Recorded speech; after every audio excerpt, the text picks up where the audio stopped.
How to find trending filters on Instagram. Hi everyone, it is GuideHacks, and in this video I will show you how to find trending filters on Instagram. Now let's get started. First we need to open our Instagram app.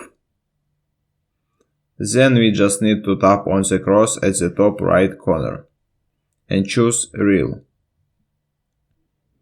Here we see our camera and other options, but we need to find sparkles above camera button and tap on them.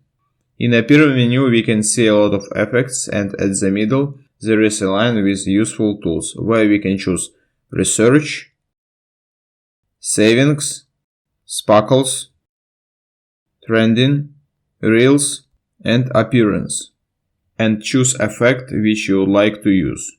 Also we can go to our trending effects again and choose one. For example, this one. And at the top left corner above the middle of the screen we can tap on option Save, and this effect will be saved to our savings.